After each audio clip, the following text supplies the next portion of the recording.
पंडित जी बड़ी देर कर दी, आप क्या कर रहे थे? कहते मैं भैया पूजा कर रहा था भगवान की।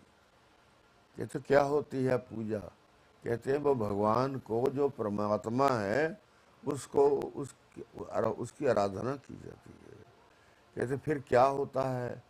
फिर उन्होंने उन्होंने जो जो कुछ समझ में आया सब बोल दिया। धन्ना खुश हो गया सुन करके कि ये तो इलाज ही निकट पड़ा हुआ था, हमने तो ध्यान ही नहीं दिया। तो प्रभु जी के घर मेरे यहाँ भगवान रहते हैं तो मैं इनको ले जाता हूँ। कहता महाराज ये जो ठाकुर जी होते हैं ये मुझे भी मिल सकते हैं। उनके कहे चौधरी तुम अपना काम करो, कबीलदारी का जो जिम्मेवारी है तुम्हारी ये तुम्हारे बस का नहीं है, इसलिए आप ना करो।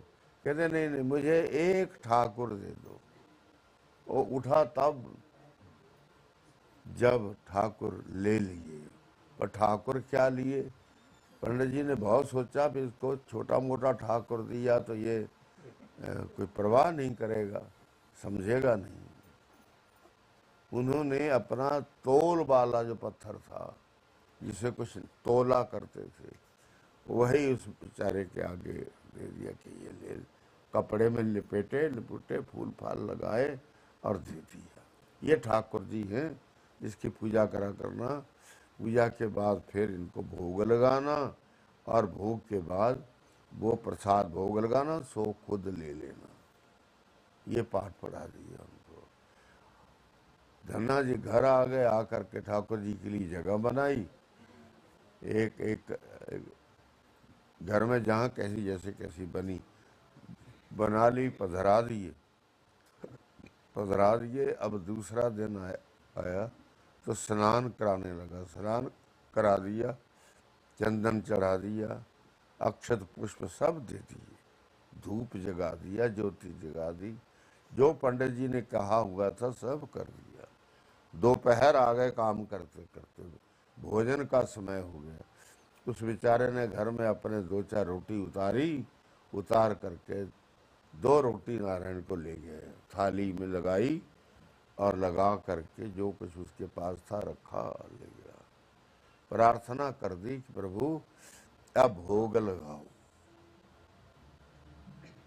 अब कोई बोले ही नहीं वहां, बोले कोई तो आगे वो बोले।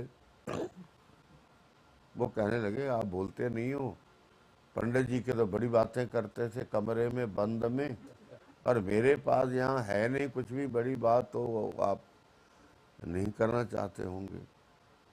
बड़ा बड़ा कुछ बोला धन्ना ने, जो उनकी समझ में आया। बेचारे ने श्रद्धा बस परमेश्वर के प्रति बहुत कहा कि आप ये खाते थे, ये खाते थे, आपको मेवा मिलता था, दाख मिलती थी, पूरी मिलती थी, हलवा मिलता था, क्या क्या गिनाया। तो मेरे पास तो 2 ये मक्की की रोटी है और लस्सी है, अगर खानी है तो आपकी मौज नहीं खानी तो परिणाम विपरीत होंगे। क्योंकि मुझे कहा गया है, पंडित जी ने कहा है भगवान को भोग लगाना, जब उनको भोग लग जाए तब तू पाना। अब मैं भी सुबह से भूखा हूँ और आप खा नहीं रहे हो, इसको खाओ। नहीं खाए, नहीं खाए, नहीं खाए। सायंकाल हो गया।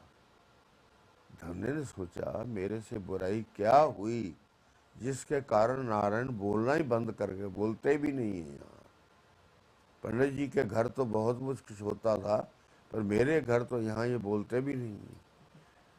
फिर प्रार्थना करता है कि प्रभु मेरे से यदि मैं अपढ़ हूँ, मुझे आपके बारे में कुछ जानकारी नहीं है, मैं आपको प्रसन्न कर नहीं सकता, जो युक्ति मेरे पास है मैं उससे ही आपके पीछे लगा हुआ हूँ, तो मैं आपको फिर प्रार्थना करता हूँ कि आप प्रसाद पा लीजिए ताकि मैं भी पाऊँ। उसका पूरा विश्वास है। ये है बात, हमें जानने की जो बात ये है कि उसका विश्वास है।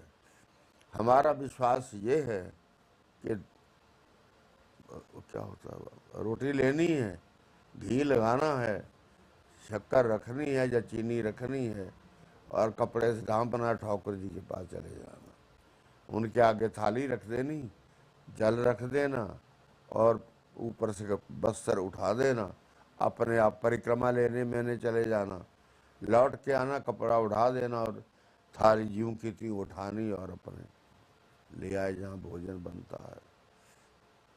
मेरी ये धारणा नहीं है।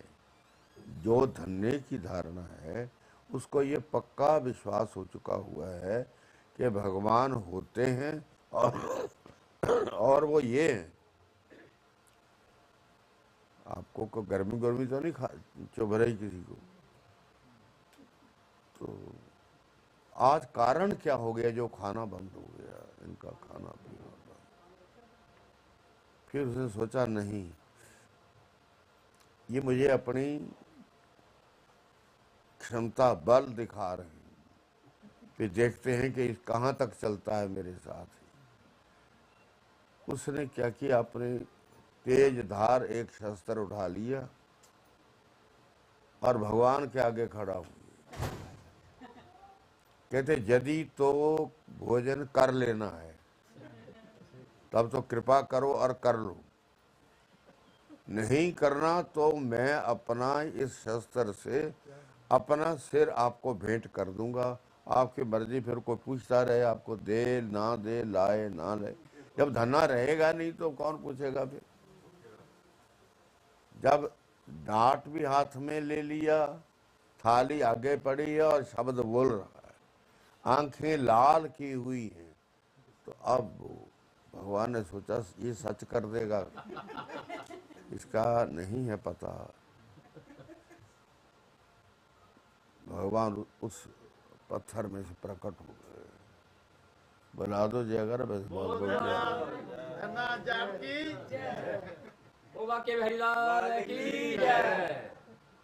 प्रकट हुए, पकड़ी थाली, उस दोनों रोटी खा ली, 1 मिनट नहीं लगाया, सब खा ली, जो था उसका खा लिया। कहने अच्छा बता, अब कोई काम बता, सेवा बता कोई। कहते महाराज इतना समय मुझे भूखा मारा और आप देखते रहे मुझे ये क्या करता है, तो मैं काम क्या बताऊं, मेरे में तो वैसे ही होश नहीं है। कहते नहीं फिर भी कोई तेरा काम पड़ा हुआ हो तो बता। कहते अमुक खेत में मैंने पानी देना है, बैल मेरे वहां बंधे पड़े हैं, लगे हुए हैं, जुड़े हुए हैं, तो आप अगर करना है तो मैं रोटी खा लेता हूँ, आप मेरा वो रहट चला दो, रहट चलाओ, फिर खेत को पानी आ जाए जरा। तो मेरा कहने का अर्थ है, ज़्यादा ना हम जाएं आगे, कि धारणा हमारी धन्य जैसी मानो आजकल के युग में धन्य की तरह होनी चाहिए। हमारी धारणा सुदामा की तरह होनी चाहिए, जिसने सारी जिंदगी कमाया ही नहीं, जो कोई घर दे गया उसी से बच्चे पले और उसी से अपना जीवन काटा, और सुबह से उठते थे 4 बजे वापस शाम को घर जाते थे, नदी के तट पर तप करते थे, बस यही उनका काम था। भूख लगनी, प्यास लगनी तो नदी का जल पी लेना और भजन करते रहना। 4 बजे जाना, 4 बजे तक यदि कोई इधर उधर से कुछ सेवा आई हुई है बच्चों के लिए, मोहल्लेदार जानते थे कि ये भगत जी कुछ नहीं कमाते हैं, कुछ करते ही नहीं घर का काम, तो देवी क्या कर सकती थी? उन दिनों ये नौकरियों का रिवाज था नहीं, तो कोई काम भी नहीं था, और सुदामा जी की कोई भूमि भी नहीं थी जिससे कुछ निकालने, कंद फल फूल कुछ नहीं था। तो इसलिए हमें जब तक हमारे में अपने चलन के संबंध में दृढ़ता नहीं बैठती, मजबूती नहीं बैठती है, तो हम दुर्बल ही रहेंगे। हमारे सामने को राम को गाली दे जाए, को कृष्ण को दे जाए, किसी को दे जाए, मूर्ख है जी ये, छोड़ो इसको, क्या करना, ये कह के हम अपनी जान छुड़ा लेते हैं। प्रभु ने बात पहले ही कही है, 24 में से पहली बात है, मेरी साधना करने वाले को निर्भीक होना जरूरी है, भयहीन होना चाहिए। और बातों में तो हम भयभीत नहीं होते हैं और कोई गांव की बात आ जाए, मोहल्ले की आ जाए, शहर की आ जाए, वहाँ तो हम लड़ने लड़ने को तैयार हो जाते हैं एकदम। पर परमेश्वर की चर्चा में हम कानों को किनारे करके आगे निकल जाते हैं कि इसको कौन मुंह लाएगा, ये तो पागल है, जान छोड़ा ले। हम ये नहीं कहते बंधु ये तुम क्यों बोल रहे हो, तुम्हारी भावना नहीं है ना रखो, पर तब दूसरों के प्रति विपरीत प्रभाव क्यों दे रहे हो, ये मत करो, ये नहीं कहा। ये त्रुटि हमारे में प्रतिदिन बढ़ रही है, इसके प्रति आपको सोचने की जरूरत है। जो पहली पंक्ति का पहला शब्द है, अब मैं बोलूंगा बुराई पर। ये अच्छी बातें आ गई थी कल। अभयन सत्य संशुद्धिर ज्ञान योग व्यवस्थिति दानम दमश यज्ञश्च स्वाध्यायस्तप आर्जवम अहिंसा सत्यमक्रोध त्याग शांतिरपैशुनम दया भूतेषु अलोलुप्तम हरिर अचापनम तेज क्षमा धृति शौचम अद्रोहो नाति मानिता भवंति संपदम देवं अभिजात से भारत। हे अर्जुन, कई साधक जिनको साधना करते बहुत समय हो गया, वो मेरी साधना में लगे होने के कारण आगे जो जन्म प्राप्त होता है उनको, वो उससे भी तीव्र अच्छा होता है और सशक्त प्रभु के प्रति किसी तरह की भी त्रुटि नहीं रहने देने के निमित्त वो आगे जन्म ले लेते हैं। भवंती संपदम दैवं अभिजातस्य भारत। ये कुंती पुत्र वे फिर इसी तरह जन्म पाते हैं, आगे दैवी संपद में वो आते हैं, अर्थात अच्छे घराने में जन्म लेते हैं, जहाँ गाली गलौज झगड़ा झूठ चोरी फरेब क्या होता है, जितनी बुराइयां हम व्यवहार में करते हैं वो बुराई कोई नहीं होती, ये उन्होंने कहा है। और आगे से वो अपना तप शुरू करता है। गृहस्थ में हो, विरक्त हो, साधु हो, कोई हो, उसमें उसको वहां से ही मैं आरंभ कर देता हूं, ये पीछे कहा हुआ है।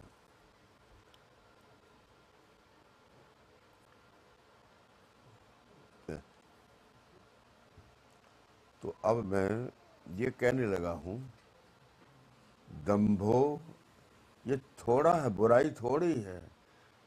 तो मैंने कल कहा था 2 किलो पानी में चीनी डालनी तो कितनी चाहिए? आधा किलो कहते चाहिए। और नमक डालना हो तो आधा चम्मच कहते काफी है। ये बुराइयां तो 5 ही बहुत हैं। शब्द ही ऐसे हैं जिनमें सब कुछ आ जाता है, जो आराध रहता नहीं। और यहाँ पर जो था 24, उन 24 में सारे विश्व की बातें आ जाती हैं 24 में, जो शुरू कल कहे गए। तो कहते दंभो दर्पो अभिमानस्य क्रोध है पारुष्यमेव च अज्ञानं चाभिजातस्य। कहते ये चीजें जो हैं ये आसुरी है।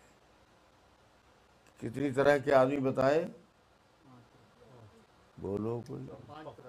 2 तरह से, एक दैवी विचारधारा वाले सतोगुणी, मतलब ऐसा मान लो, और एक तमोगुण से, रजोगुण से मिले हुए तमोगुण। कहीं पाखंड करना हो, ये जो ये शब्द कहा उन्होंने, दंभ। दंभ होता है काम अच्छा करना, बढ़िया करना, जो किताबें कहती हैं एक उचित व्यक्ति करता है, पर नीचे परिणाम कोई और ही है सोचा हुआ। ऐसा छल वाला काम। आपको पता हो महाभारत में जब कौरवों पांडवों को वनवास मिला 13 साल का, तो उस 13 साल के वनवास में 1 साल अज्ञातवास का है। 12 साल जंगलों में रहना है, जैसे कैसे भी रहो, हमें मिलो ना मिलो। ये दुर्योधन कह रहा, आओ जाओ जो मर्जी करो, पर 12 साल का आपको राजमहल में नहीं आना है, आप राजधानी में नहीं आना, सब बाहर रहो। 13वां वर्ष जब आए तो हम आपको अज्ञातवास देते हैं। अज्ञातवास का अर्थ होता है कि जहां कोई रह रहा है वहां का पता ही किसी को ना हो, जी भर के जोर लगा लिया हुआ हो पर पता ना लग पाए, वे अज्ञात होता है। ज्ञात तो होता है ना, जाना पहचाना हुआ। अज्ञात होता है जिसको पहचाना ना गया हो, देखा ना गया हो। कहते हैं आप 5 को 6 को ही हम भेज रहे हैं, एक का भी पता चल गया तो 13 साल का वनवास दोबारा दिया जाएगा। ये बात उन्होंने कही है, कौरवों ने पांडवों को कही। कैसा युग होगा, वो मान गए, कहते ठीक, चले गए। 2 या 3 वर्ष व्यतीत हुए। दुर्योधन पूछता है अपने मंत्रियों से कि वो क्या वजह है जो 3 वर्ष निकल गए, अभी भी लोग पांडवों से स्नेह करते हैं और युधिष्ठिर का आदर करते हैं कि उस जैसा और नहीं होगा कोई। और मुझे 3 साल हो गए इनके ऊपर शासन करते हुए, सारी सुविधाएं, सारी वस्तुएं, सारा राज्य मैं चला रहा हूँ, सब कुछ कर रहा हूँ, मेरा नाम नहीं लेता कोई, दुर्योधन करके कोई नहीं बोलता, युधिष्ठिर को पुकारते। ये क्या कारण है? तो मंत्री ने कहा महाराज वो बहुत अच्छे थे, युधिष्ठिर जो थे वो किसी की क्षति नहीं देखना चाहते थे, किसी को दुखी नहीं देखना चाहते थे, किसी की बुराई करना वो पसंद नहीं करते थे। और आप ही सोच लीजिए कि आप कितने उनसे दबते रहे और उन्होंने तुम्हें कुछ नहीं कहा कभी, हालांकि वो बड़े थे तेरे से। दुर्योधन कहता ठीक है बात।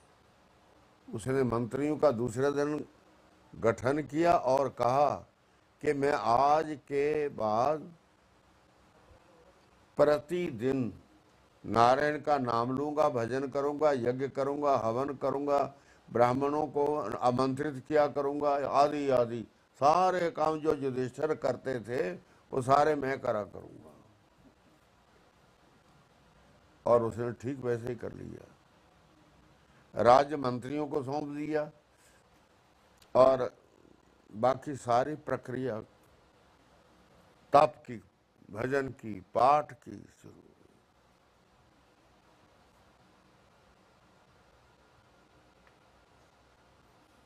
द्रौपदी कहती है जंगल में युधिष्ठिर को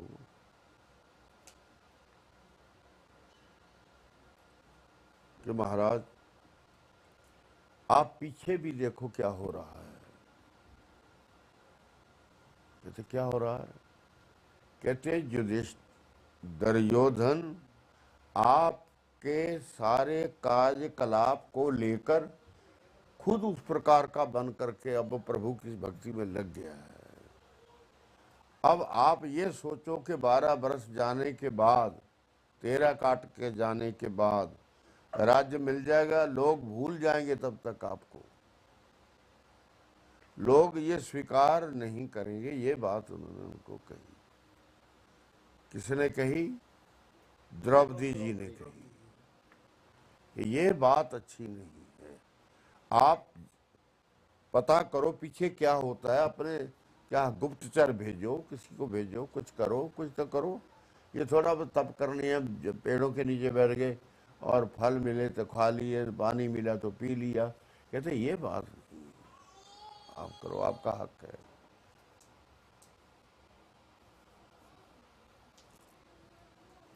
दुर्योधन वो क्या होता है, भगवती द्रौपदी के कहने पर युधिष्ठिर ने कहा, रानी ऐसी बात नहीं हुआ करती। जो चीज बनावटी है, कच्ची है, जिसके भीतर कुछ भी नहीं है, सच्चाई बिल्कुल है नहीं, वो लोगों को दिखाने के लिए कि इनको भी मेरा पूजा पाठ और ये यज्ञ दान तप आदि नजर आए तो वो मेरी ओर हो जाएंगे। कहते ऐसा नहीं होता। यदि तो दुर्योधन हृदय से कर देगा तब तो अच्छा है, एक बुरा आदमी अच्छा बन गया। युधिष्ठिर की सोच ये है, हमारा राज्य है, मिले ना मिले, आए ना आए, कुछ भी ना आए। पर एक बहुत बुरा अत्याचारी आदमी यदि हृदय से करता है, चित्त से करता है, सच्चाई से करता है, प्रभु के प्रति अर्पित है, तो ये द्रौपदी क्या काम है कि एक आदमी प्रभु का भक्त बन के सुधर गया, बहुत अच्छा हो जाएगा। कुछ देर के बाद फिर कहा उन्होंने कहा इस बात की चिंता नहीं है, इतनी आयु निकल गई बाहर, इसलिए ये बात, क्योंकि जन्मे भी जंगलों के आधार पर और पले भी जंगलों में, और जब थोड़ी सी बात हुई कि उनका शरीर जब छोड़ा था उन्होंने, तो धृतराष्ट्र को सौंपा था राज्य कि मैं लौट के आऊँगा, राजी होकर आ जाऊँगा तो मैं ये राज्य ले लूँगा, फिर ले लूँगा, लिखा पढ़ी हो गई थी। पर वहाँ वो हो गया, उनका शरीर शांत हो गया पांडु जी का, और कुंती पुत्रों को लेकर के घर आ गई।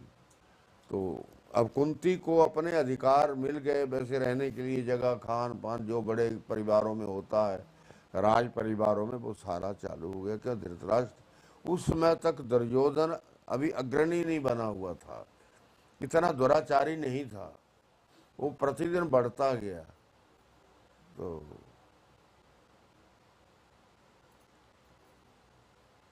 कहा महाराज बात ये है कि ये भाई तो आपके सामने बोलते नहीं हैं, और मैं बोलती हूँ, इसका आप पर प्रभाव कोई नहीं पड़ता। आप इस बात को मानने के लिए तैयार नहीं कि मैं क्या बोलती हूँ। तब उन्होंने बात मान ली, जासूस भेज दिए, और जानकारी मिलती रही कि ठीक ऐसा ही हो रहा है। और प्रचार के लिए अपने गुप्तचर भी वैसे छोड़े हुए हैं, जो लोगों को यूं ही आते जाते बोलते रहे, भाई बस दुर्योधन का तो कमाल हो गया, यूं ही कहे हुए दूतों ने जाना, सब जो मोहल्ले में गए, बाजी दुर्योधन का तो कमाल हो गया, प्रभु का इतना भक्त है, भगवान कृष्ण के नाम के बिना पानी नहीं पीता। ऐसी प्रशंसा फैलनी शुरू हो गई। तब वो आगे बता दिए कि जी ऐसे ऐसे हो रहा है। युधिष्ठिर फिर कहते हैं, रानी जानकारी मिल गई, जासूसों ने दे दिया, पर दुर्योधन ऐसा कभी हो ही नहीं सकता, कभी नहीं होगा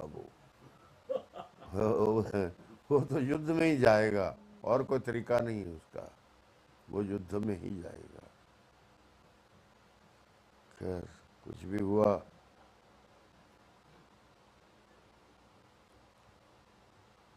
दुर्योधन ने बहुत बहुत पाखंड किए।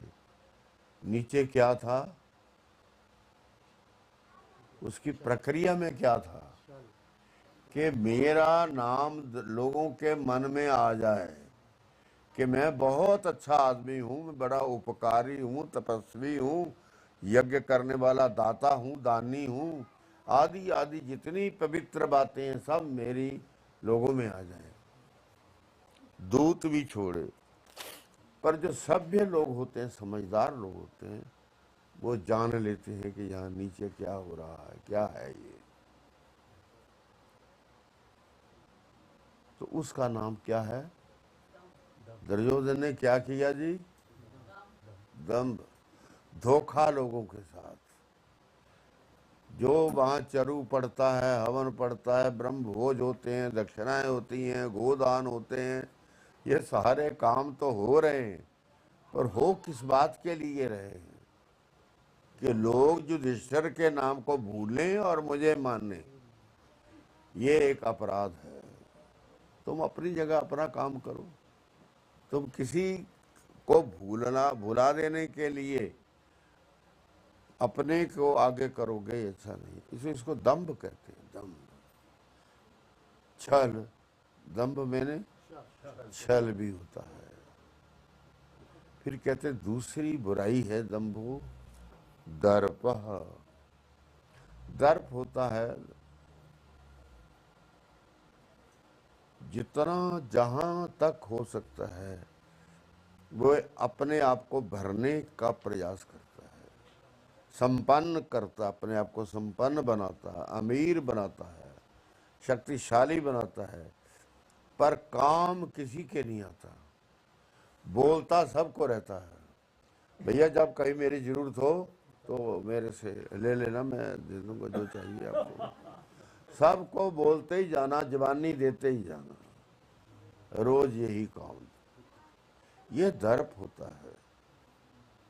जो आदमी देता लेता कुछ नहीं है, पास सब कुछ है उसके, जो देना चाहे, जो बोलता है वो सब कुछ कर सकता है, पर करता कुछ नहीं है, वो दंभी होता है। आगे लिखते हैं दंभो दर्पो। दर्प होता है अपने में जितनी बाह्य शक्तियां हैं वो सारी भरी हुई होती है, पर जब प्रयोग करना तो बुराई के लिए करना। यज्ञ करना, कोई फलाना मर जाए,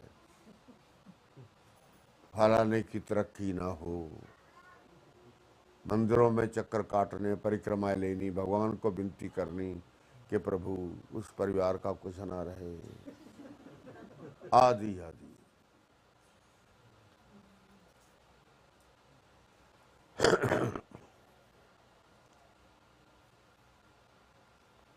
और अभिमानस, अभिमान को सब जानते हैं। अकड़ के चलना, बुलाना किसी को नहीं, कोई बुला ले तो हाँ ऐसा करके उत्तर दे दिया। मुंह से नहीं बोलना कि राजी रहो, या जी आपने मत्था टेका बराबरी का, तो कहे राम राम जी, वो कहते वो भी कहता है राम राम जी, ये तो बराबरी आ गई।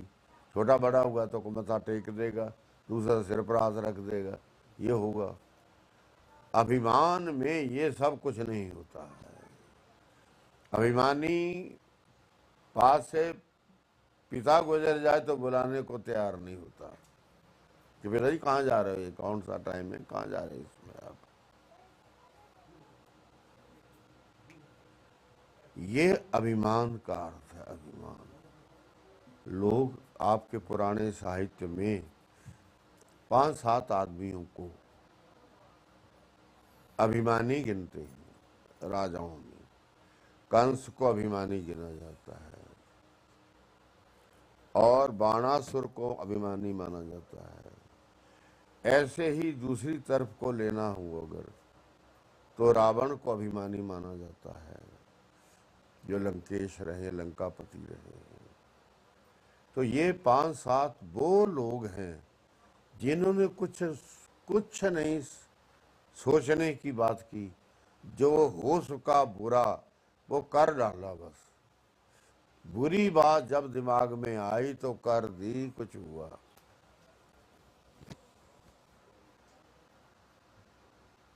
अभिमान। फिर कहते क्रोध, गुस्सा। गुस्सा जो होता है ना, वो भी आदमी को हानि करता है। गीता में पीछे एक पाठ आया हुआ है, आत्मैव आत्मनो बंधु और आत्मैव रिपुरात्मनः हर्षामर्ष भयोद्वेगै यो मुक्त स में प्रिय। प्रभु कह रहे हैं कि दुनिया में मित्र कोई नहीं है, ये है उनका कहने का अभिप्राय। संसार में मित्र नाम की कोई बात नहीं है, कहते हैं तू स्वयं ही अपना मित्र है। तेरे में वे बातें हैं जिसे संसार वाले स्नेह करते हैं, प्यार करते हैं, आदर देते हैं। वे क्या होता है, वो क्या बात बनी, वो मित्र। मित्र ही समझेगा ना। संसार जो आदमी अच्छाई पर रात और दिन अग्रसर है, उसको लोग अच्छा मानेंगे, आदर देंगे, वो मित्रवत हो गया, मित्र जैसा हो गया। प्रभु कहते हैं आत्मा एव आत्मनो बंधु, अपनापन ही तेरा, भीतर जो तेरा अंतःकरण है वही तेरा बंधु है, मित्र है। और रिपुरात्मेव रात्मनः, रिपु होता शत्रु। कहते हैं तू ही अपना खुद ब खुद शत्रु है, तेरा शत्रु कोई नहीं है बाहर। शत्रु किसी का भी नहीं होता है, कहते हैं ना कोई मित्र होता, ना कोई शत्रु होता है। जो होता है वो व्यक्ति स्वयं ही होता है अपने लिए। यदि तो वे अपने आप को ठीक रख करके चला हुआ है, जो बातें कही गई हैं, उन्होंने पीछे कही हैं, उनका आचरण करता है, तो कहते हैं वो आचरण जो तेरा है वही तेरा मित्र है और वही तेरा शत्रु है। कोई बाहर शत्रु नहीं। को मैं बुराई करूंगा, कोई धोखा दूंगा, छल दूंगा, गाली निकालूंगा, कुछ करूंगा, बिगाड़ दूंगा, चोरी कर दूंगा, कुछ कर दूंगा, तब कोई मेरा दुश्मन बनेगा जिसकी मैं चोरी करूंगा, जिसको गाली बकूंगा, जिसका कुछ बुरा कर डालूंगा, तभी बनेगा मेरा वो विरोधी। ऐसे उसको क्या पड़ी है। तब भगवान ने कहा तू खुद ही है। तू अगर किसी की चोरी चुगली चर्चा निंदा धोखा चाल कपट आदि किसी का कुछ नहीं करता है तो सब तेरे मित्र हैं। वो तू ही था अपने आप में। तेरा व्यवहार संसार के अंदर जो है वो ही होना चाहिए।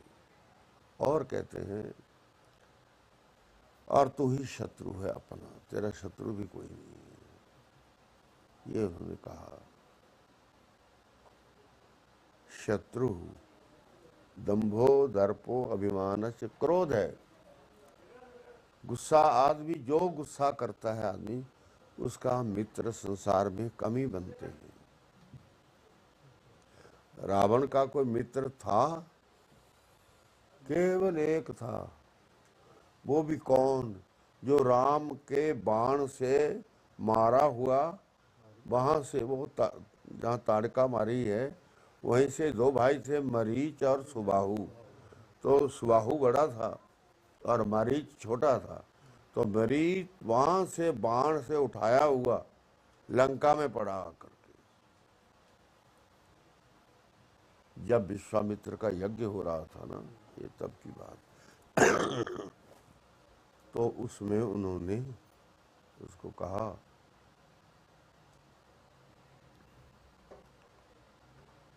प्रभु को कि महाराज ये जितना यज्ञ का काम है ये मुझे छोड़ दो, हम करा देंगे। शत्रु आएंगे हम भगा देंगे, मार देंगे, जब भगा देंगे। दोनों भाई खड़े हो गए, राम भी और श्री लक्ष्मण भी खड़े होकर के उन्होंने यज्ञ कराना शुरू किया। सुबाहु और मारीच आ गए। सुबाहु मारा गया, मारीच बाण के बल से उठा और लंका में पड़ा। वो चतुर बहुत था जो मारीच था। उस मारीच ने अपनी विद्या के बल से रावण तक मैत्री बना ली। गांव का बड़ा आदमी नहीं मित्र बनता, बाकबन भी बनता, परिचित नहीं होता। उसने कौन बना लिया जाकर, कौन से उड़ा हुआ बाण का मारा हुआ लंका में पड़ा, और वहां उसने अपने जैसे साथी को, लंकेश को ढूंढ लिया। मित्र बन गए दोनों। जब मित्र बने तो क्या हुआ, शूर्पणखा की नाक कट गई, और कटे नाक वो दरबार में हाजिर हो गई। कौन चले गए महात्मा हैं? अच्छा, कुछ अच्छा निवासी। तो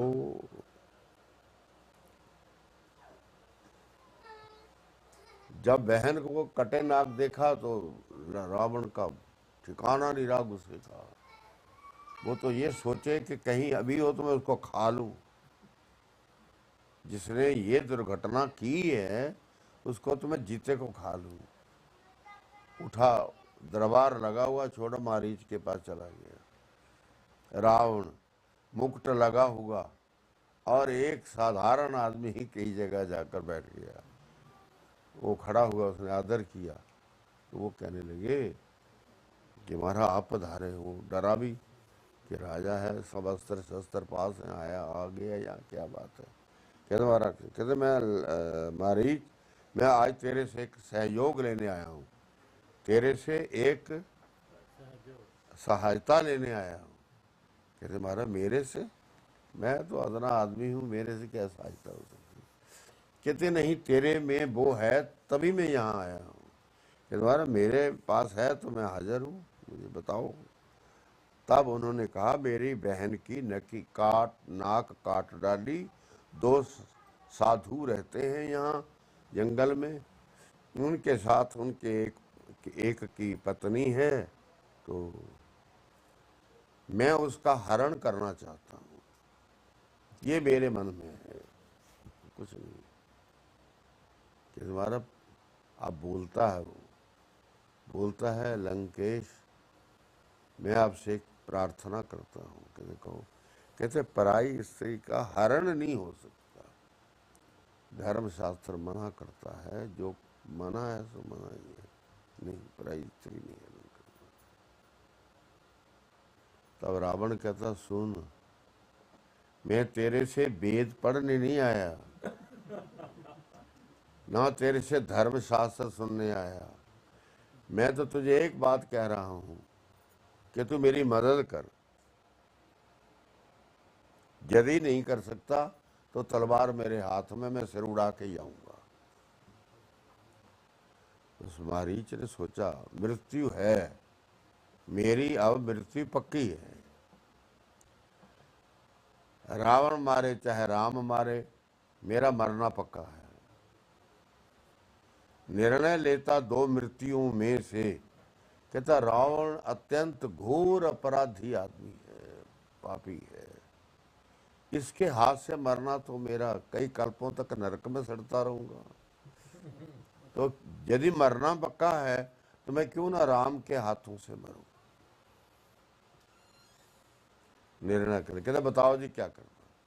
कहते देख मैं तरीका मैं सोच के आ गया हूं कि तू सोने का मृग बनना, हिरण बनना, और उनके कुटिया के आगे चौकड़ियाँ भरना, नाचना कूदना इधर उधर बड़ा करना, और भगवती के दिल को अपनी ओर करना, आकृष्ट करना, जिससे वो भगवान राम को कहे कि इसको पकड़ो, इसको ले आओ पकड़ करके सोने के मृग को।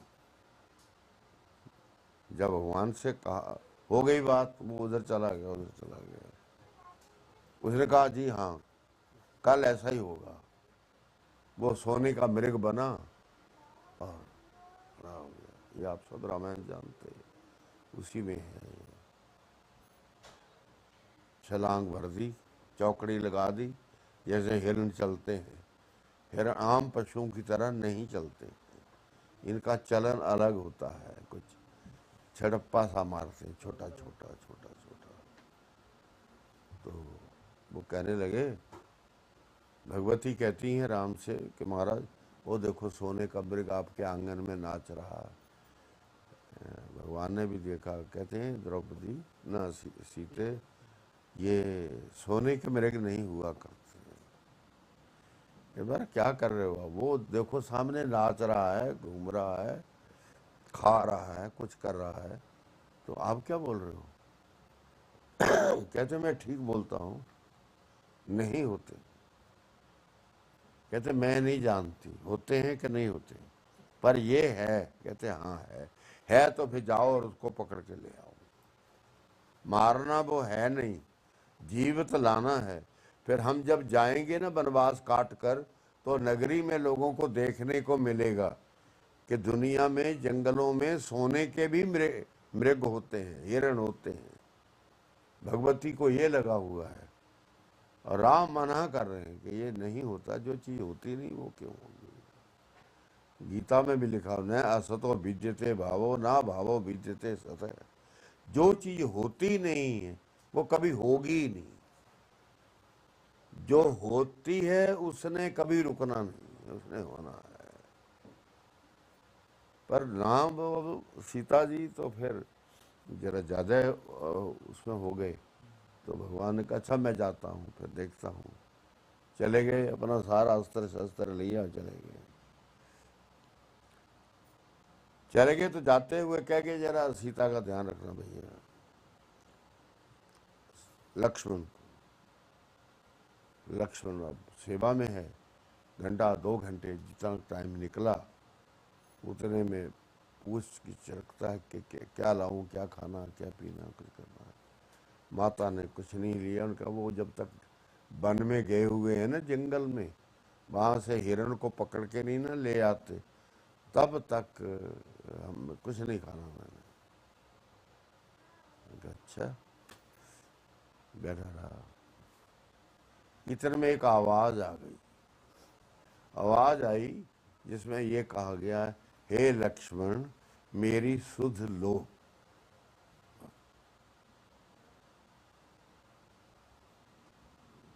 वो भगवती के कान तक पहुंच गई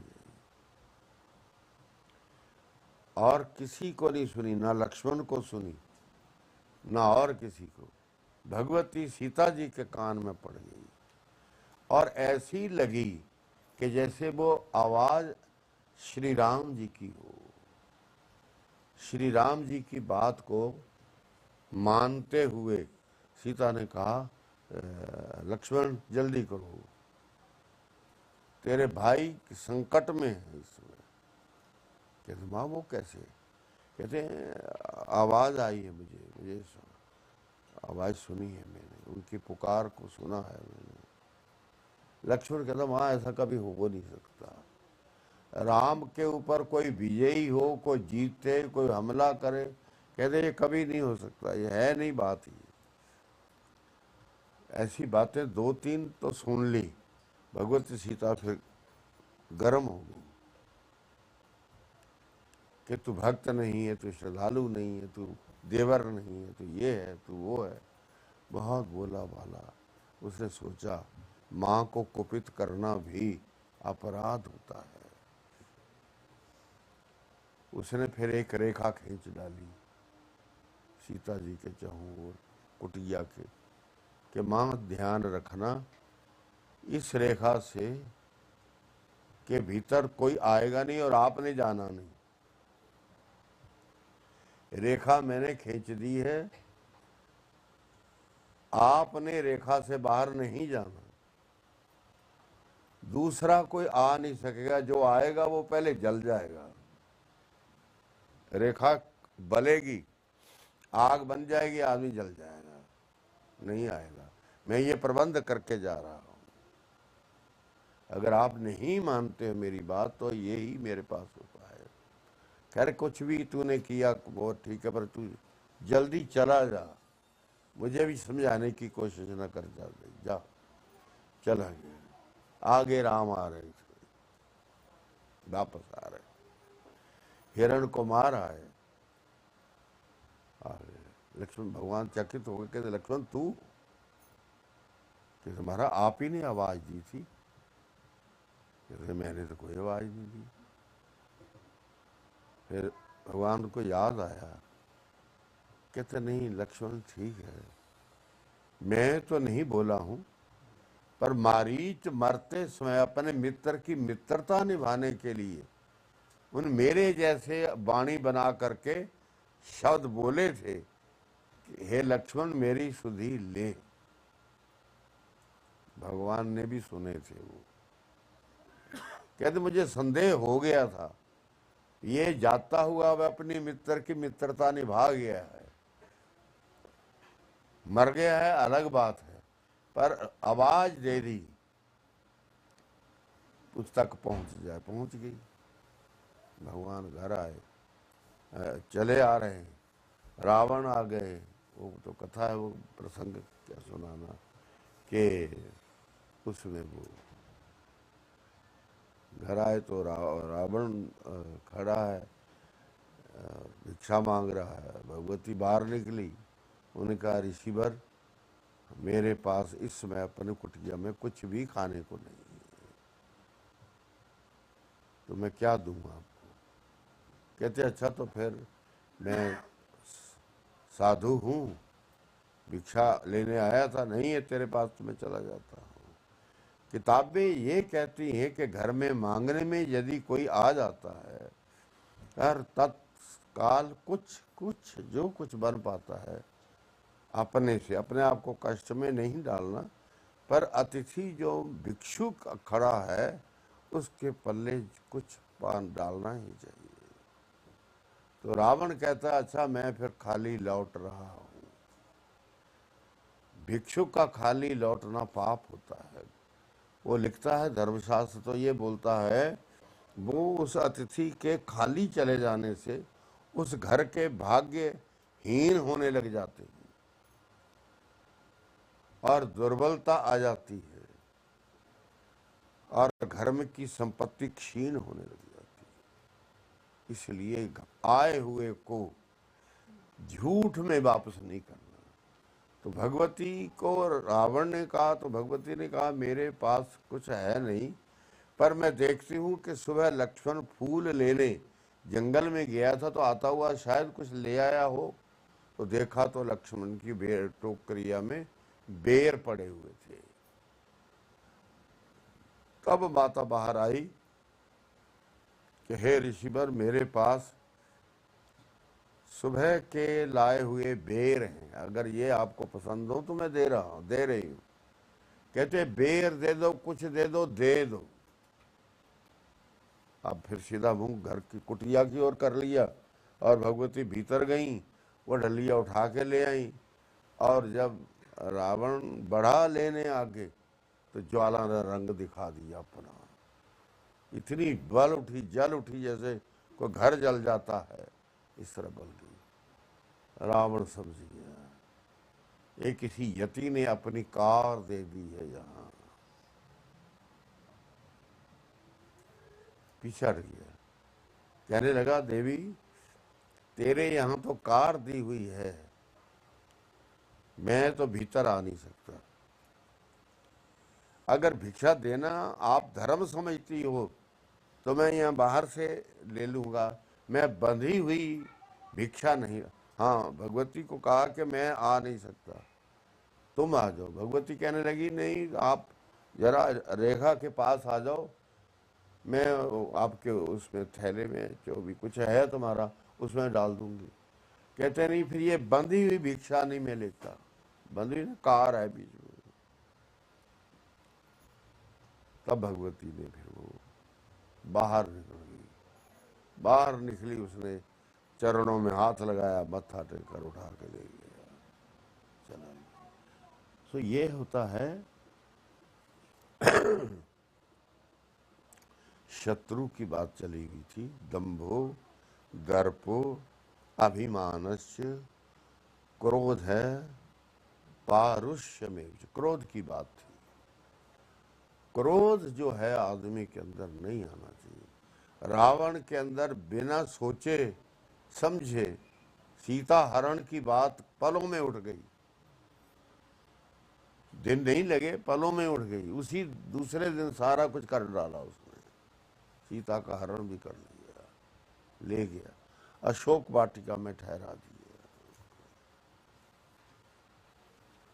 तो कहते हैं जो क्रोध है ये जब आ जाए, अब तो आना ही नहीं चाहिए, आ जाए तो कहते हैं 10 बार सोच लो कि क्या ये करूं या नहीं करूं।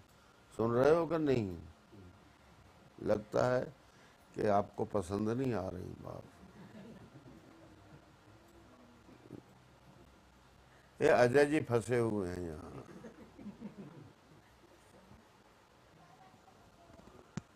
हाँ ऐसे, हाँ वो बहुत ही बार बैठा, सुन रहा है? आगे आजा, चाचा जी के पास आजा, इकट्ठे बैठो। तो बंधुओं मैं अगली बात कह रहा हूँ, क्रोध से बचो, करो ही नहीं, कोई जरूरत नहीं है। बड़ी हद कोई कुछ कर गया तो क्या कर गया, वो गाली दे गया, कुछ और कर गया, कुछ उठा के ले गया, कुछ छीन लिया, पर उस परलोक से तो ये सब चीजें छोटी। परलोक जो है जहाँ हम लोग मर के जाते हैं, वे जो स्थान है जब वहाँ के जो परमेश्वर की ओर से ठहराए हुए प्रबंधक हैं, यमराज वगैरह, धर्मराज वगैरह, ये सब जो हैं, ये सब के सब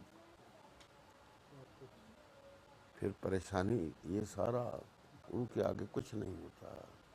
जितना दुनिया में है मेरे पास, सारी दुनिया की चीजें नाप दो, तोल दो, दे दो, कुछ कर दो, उसके आगे ये कुछ भी नहीं। ये तो हमारा निर्वाह है, जीवन को सुख से जीना है, इज्जत से, सुख से और हरि भक्ति को करते हुए जीवन जीने का प्रयास करना हमको कहा गया। आगे लिखते हैं पारुष्यम, 5वीं बात है पारुष्य। पारुष्य का अर्थ होता है जीवन में कभी भी किसी को भी मीठा शब्द निकालना ही नहीं, जब बोलना तो कड़वा ही बोलना, बस। ये पारुष्यता होती है कि मन बुद्धि में नम्रता नाम की कोई चीज नहीं है ही नहीं। जब बोलना तो कड़क कर बोलना, दबा कर बोलना। वाणी ही जिह्वा ही ऐसी है, शब्द में के कर्कशता आ जाती है। कभी ध्यान दिया हो आपने, कर्कशता आती है, वो हमारे में नहीं होनी चाहिए, कम करो उसको। हमें जितना प्रयत्न हम कर सकते हैं उस कठोरता को हमें कम करना चाहिए। हमारे से कोई दुखी ना हो, कोई अशांत ना हो, हमारे से किसी के लिए छल ना हो, धोखा ना हो, कपट ना हो, स्वभाव से काम निकलना चाहिए। अज्ञानम, अब 6ठी चीज आई है, समय देख लेना, मैं उसमें बंद कर दूंगा, नहीं तो बता देना मैं क्या रही, क्या हुआ है। 9:20 हो गई। 9 बजे, 9:20 9:20 हुए हैं। 9 बजे, बड़ा टाइम है, ज्यादा हो गया, 9:30 बजे कर देंगे। 20 मिनट ज्यादा हो गए। अभी 10 मिनट और कर, आपने कहा था 5 मिनट और लगा लो जी। अच्छा 9:30 कर देंगे। 9:30, सुन लो, 9:30 का आदेश आया है, ये 9:30 ही बंद हो जाएगी। पर एक बात ये खत्म हो जाएगी, कल को प्रसंग दूसरा आएगा। दूसरा क्या, इसी ने आगे चलना है। अब उन्होंने दोनों आदमियों के रूप दे दिए हैं कि बुरा ये होता है, अच्छा ये होता है। अब अच्छे की बात तो वो 24 में ही खत्म कर गए, उनके बारे में उन्हें आगे कुछ नहीं कहना है। उस अध्याय में ये 16वें अध्याय में आगे कुछ नहीं कहना चाहेंगे वो अब बुराई की ही चर्चा करेंगे आगे, कि जो बुरे आदमी होते हैं, बुरे स्वभाव के होते हैं, बुरी वृत्ति के होते हैं, जो पीछे कहा गया है ऐसे स्वरूप वाले होते हैं, तो वो ये भी होते हैं। कोई कम से कम 15 श्लोक ऐसे हैं जो उन्हीं की चर्चा करते हैं। वहां लिखा हो प्रवृत्तिंच निवृत्तिंच जनान विदुरासुरा, कहते जो आसुरी वृत्ति के लोग हैं, कौन काम करना चाहिए कौन नहीं करना चाहिए इस बात का फिक्र नहीं करते हो। जो हो अच्छा बुरा जो हो रहा है ठीक है, वो सब प्रभु कहते हैं प्रवृत्तिंच लगना, किसी काम में लगना प्रवृत्ति होती है, और निवृत्तिंच हटना। कहते ये दोनों बात तो नहीं जानते हैं, वो वही जानते हैं जो उनका मन कह रहा है। प्रवृत्तिंच निवृत्तिंच जना न आसुरा। तो मैं अज्ञान की बात कहने जा रहा हूं इनके 10 मिनट में। अज्ञान तो है ही, दो तरह का ज्ञान होता है। एक संसारिक ज्ञान है और वो कई रूपों में है। नहीं, कोई कुछ है कोई कुछ है, नहीं, हर एक आदमी अपना अपना काम कर रहा है। जिसको कर्मानुसार जहां जो कहीं कुछ है वो सारा पृथक ही है, जुदा है, उसका अपना है सारा कुछ, दूसरे का अपना है, तीसरे का अपना है।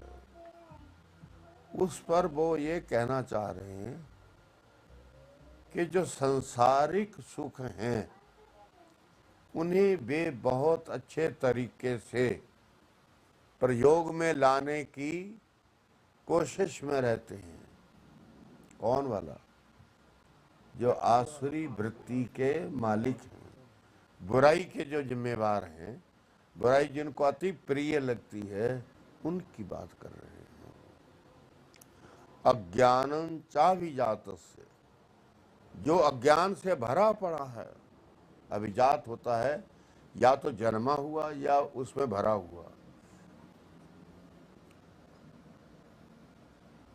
कहते अज्ञान जो है वे परमेश्वर के बारे में, संसार का ज्ञान हम सबको है, अपना अपने तरीके का है, अपनी अपनी जरूरत का है, अपनी अपनी क्षमता का है।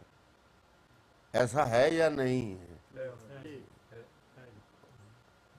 व्यास भगवान बैठे हैं, श्री राम जी बैठे हैं, श्री ये अवतार जी बैठे हैं, यहाँ एक पता नहीं अजय शर्मा जिन्हें को जीत ही नहीं सकता वो भी बैठे हैं।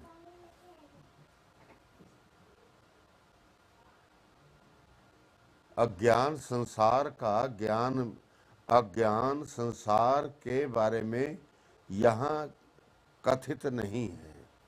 ये जो परमेश्वर ने कहा ना, अज्ञानं चाभिजातस्य, अज्ञान में डूबे हुए, तले तल भरे हुए या डूबे हुए, वो कौन से ज्ञान? अज्ञान में जो परम तत्व के बारे में कोई चिंता ही नहीं है। मैंने कल को मरना है, मेरी हाजिरी कैसी लगेगी ये मुझे कोई फिक्र नहीं है।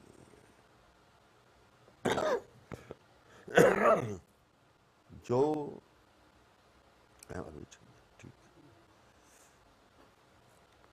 संसार के जीवन के जीने में ही ऋषि मुनि हमें समझाते आ रहे हैं कि भैया अब का टाइम है, इस टाइम में ही तू अपना कुछ कर ले।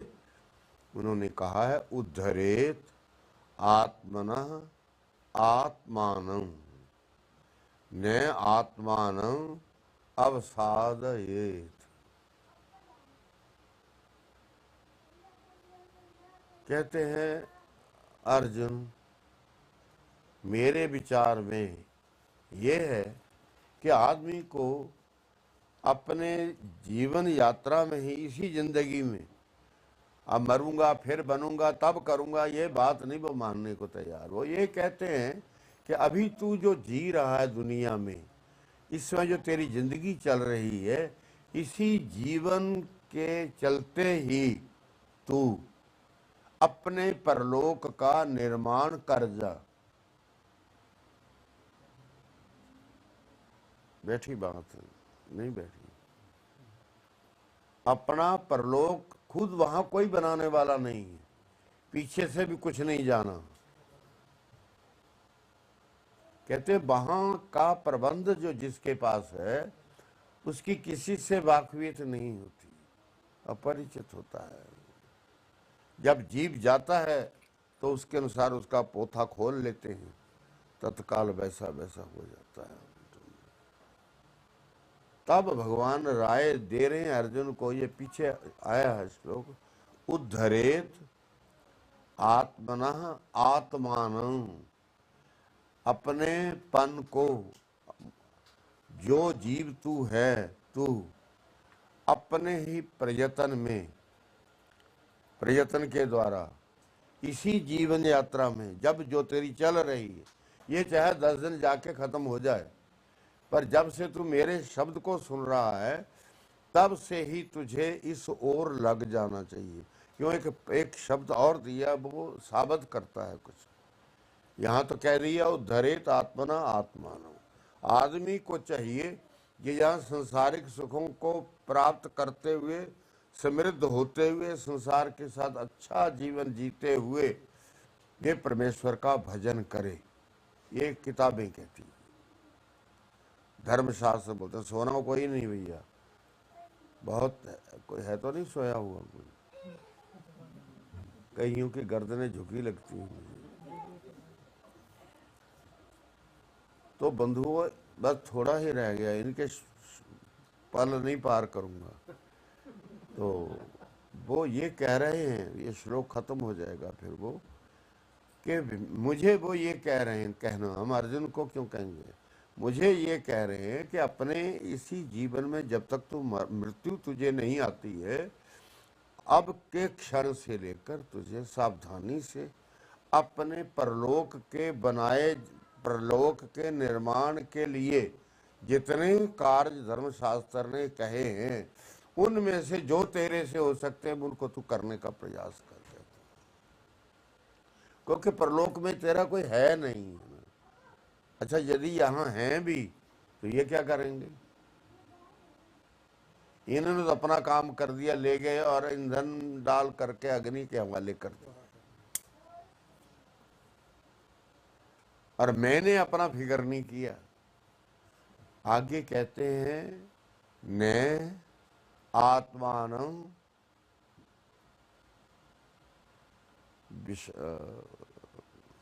विषादयेत, कहते हैं अपनी लापरवाही ना कर ले। अर्जुन को कह रहे हैं अपनी लापरवाही के ही कर नहीं बैठना कि मैं बोल के चला गया तो उन्हें सुन लिया, और यूं भी होता रहता है। ये लोग बहुत बोलते रहते हैं, ऐसा ही बोलते रहते हैं, इन लोगों का काम ही है बोलना। हम ऐसे भी हैं।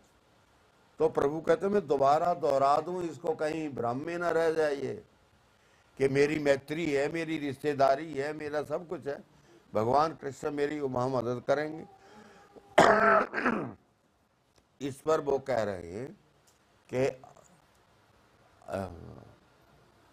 आत्मान आत्मना उद्धरेत, अपना परलोक इसी जीवन में शुरू कर दे, ठीक बनाना। न आत्मानं अवसादयेत, देखना कहीं मेरी बात को कच्ची नहीं समझना और मसल नहीं देना, लापरवाही नहीं कर देना, और कहीं इधर उधर नहीं हो जाना। वहां कुछ नहीं है, वहां डर ही डर है बस, क्योंकि अच्छा काम मेरे से होना नहीं है, बुराई मेरे इर्द गिर्द से जानी नहीं। और मृत्यु ने पक्का आना है, जाना भी है, लोगों ने उठाकर अग्नि में मिला भी देना है, बात खत्म हो जाएगी। कहते उस दिन से पहले पहले तू उधर लग जा, मन बना ले अपना कि बस मैं भजन करूंगा। संसार में अपने जीवन को सात्विकता से व्यतीत करता हुआ परमेश्वर कहते मेरा भजन मेरी साधना ये थोड़ी बढ़ा दे, यही यही एक साधन। सारी सृष्टि के बाद धन तो नहीं है, सोना चांदी नहीं है, बड़ी बड़ी भूमिएं नहीं है, सब कुछ बड़ा नहीं है, सबके पास नहीं है, कहीं है कहीं नहीं है, तो वो क्या मेरा उद्धार कर देंगे, मान लो नहीं। इसलिए ये मैंने अज्ञान की एक बात कही है जो यहाँ छोड़ रहा हूँ कि प्रभु ने ये बात कही कि हे मानव तू,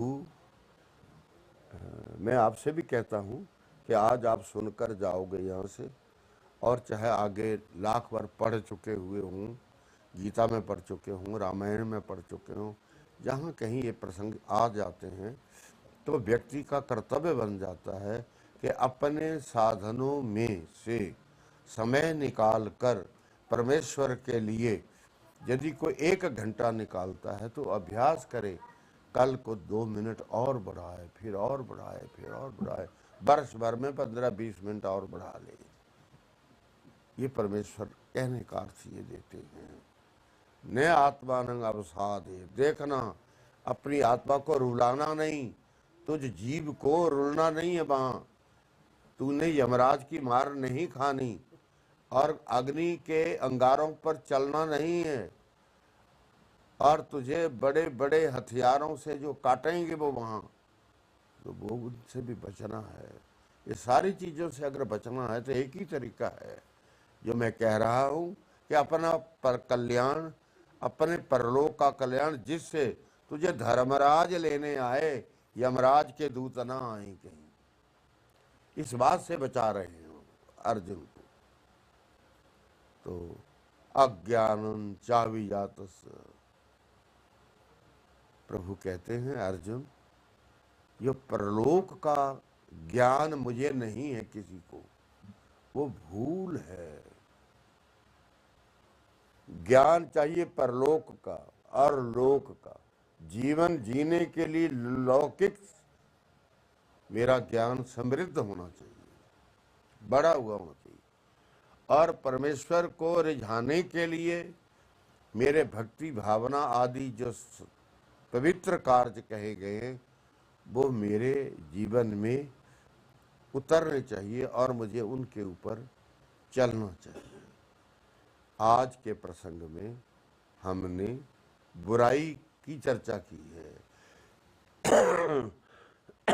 5-6 बातें भगवान ने बुराई की कही है, पर वो इतनी बुरी हैं, इतनी बुरी, मैंने उदाहरण भी इसलिए दिए, महाभारत को सब जानते हैं, रामायण को सब जानते हैं, सब लोग जानते हैं, आप लोग घरों घरों में होता है, पर इस प्रसंग में लाकर मेरा कहने का अर्थ ये रहा है कि हमें सब कुछ दुनियादारी का करना है, पर अपने आप को सभ्य व्यक्ति भी बनाना है।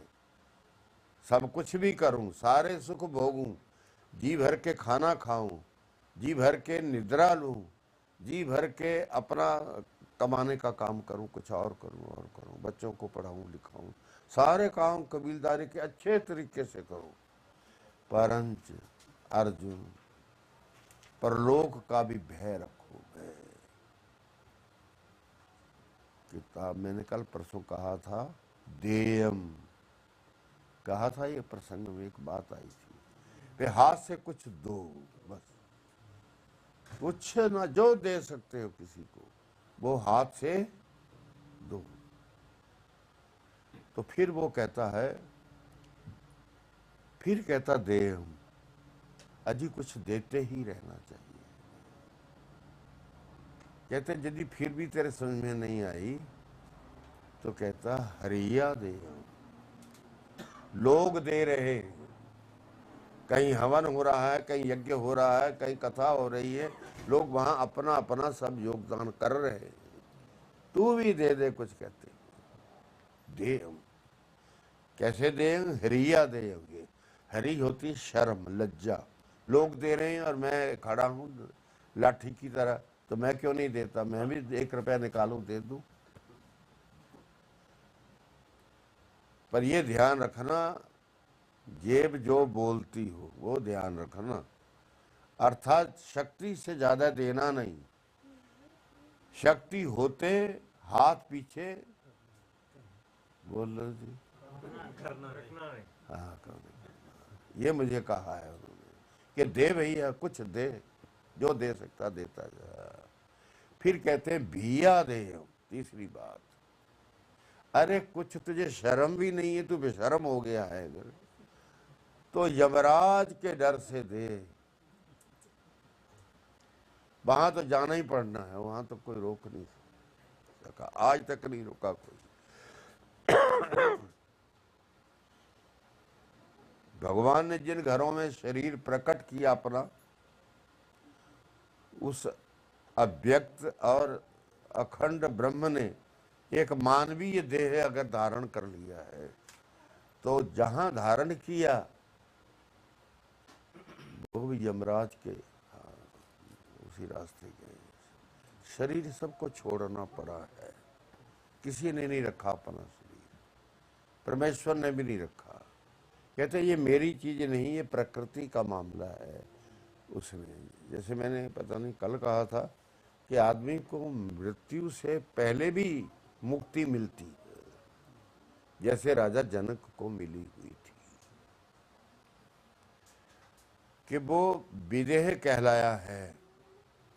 और जब विवाह का टाइम आया ना, अग्रणी करने आए, बारातियों को मिलने आए दशरथ को जनक, तो भगवान राम भी खड़े हैं, लक्ष्मण खड़े हैं, विश्वामित्र जी खड़े हैं, और उधर दशरथ जी भी खड़े हैं।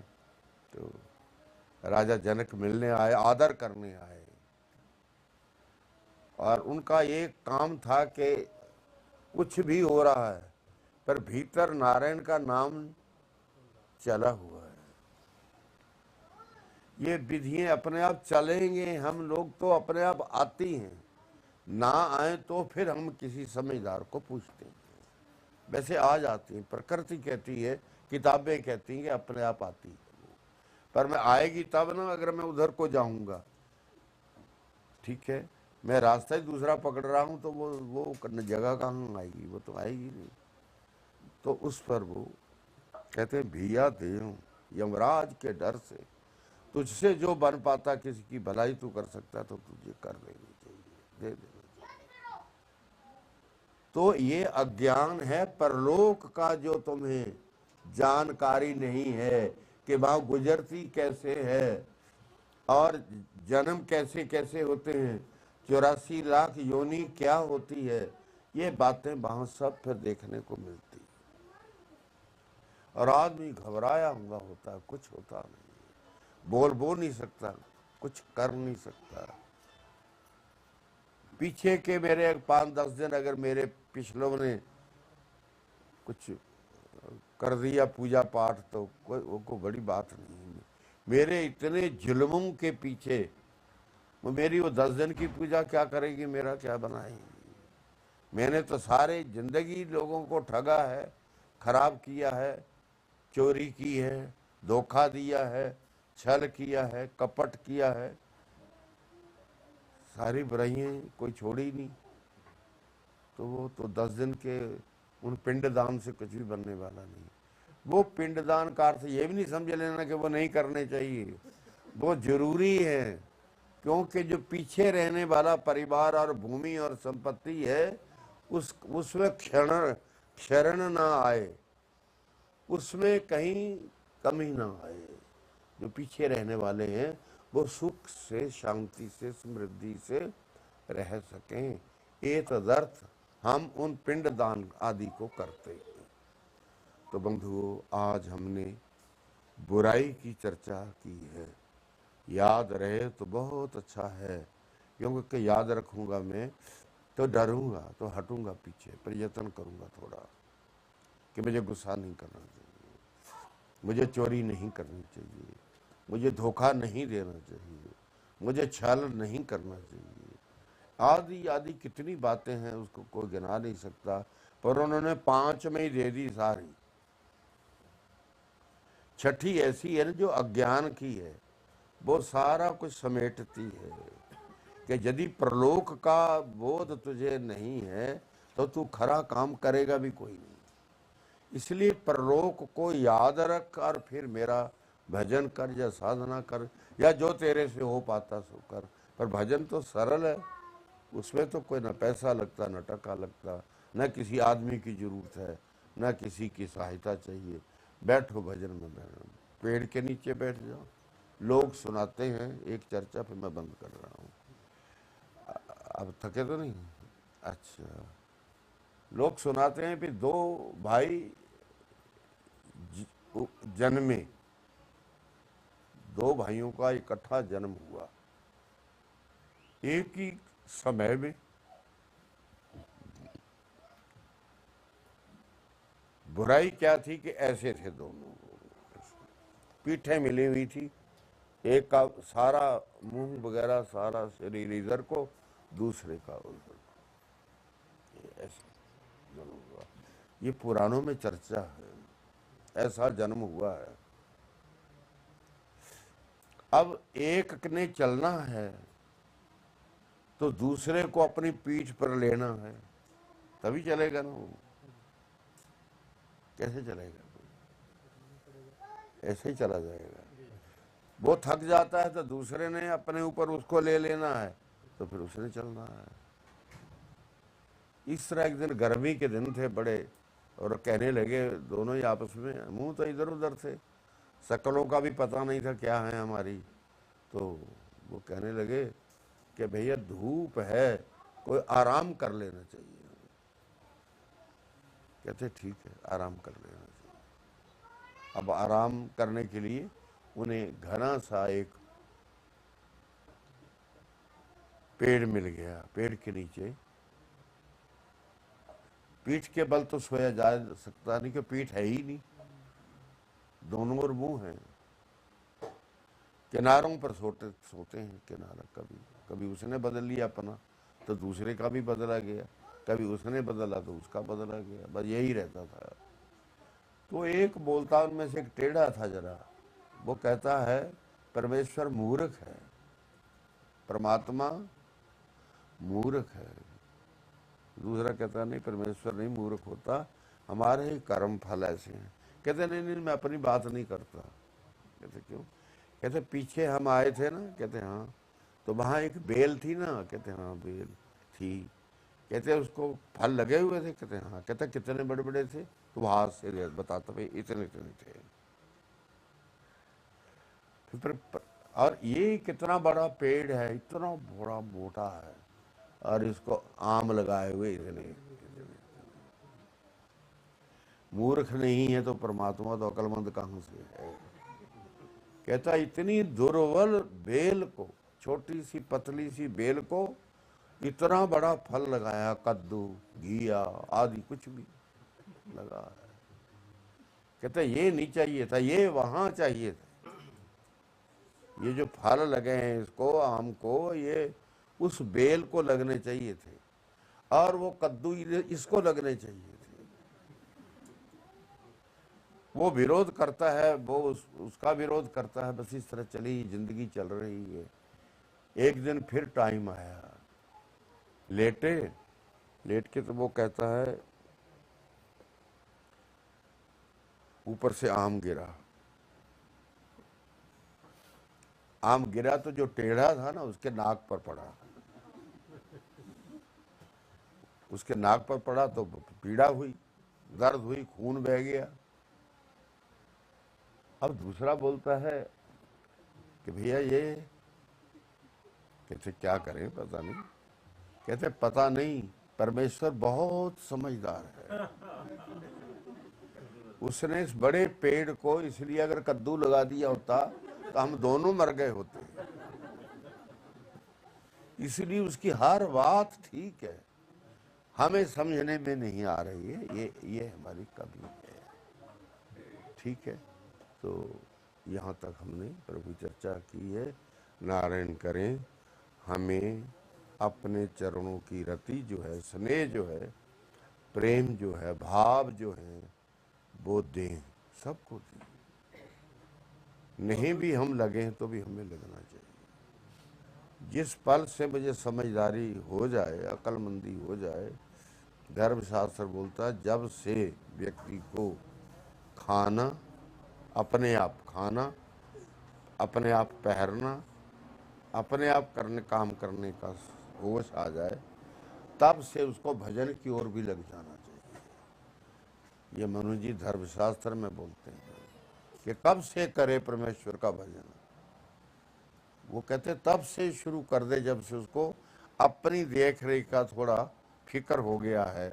मैंने ये पहनना, ये नहीं पहनना, ये खाना, ये नहीं खाना, ये बात जब आ गई तो कहते हैं वो मेरे ओर भी उसको आ जाना चाहिए। तो बंधुओं, परमेश्वर करे आप सब सुख समृद्धि से रहो, भगवान का भजन करो, लंबी आयु जियो और आरोग्यता सदा बनी रहे परिवारों में, रोग नहीं होने चाहिए।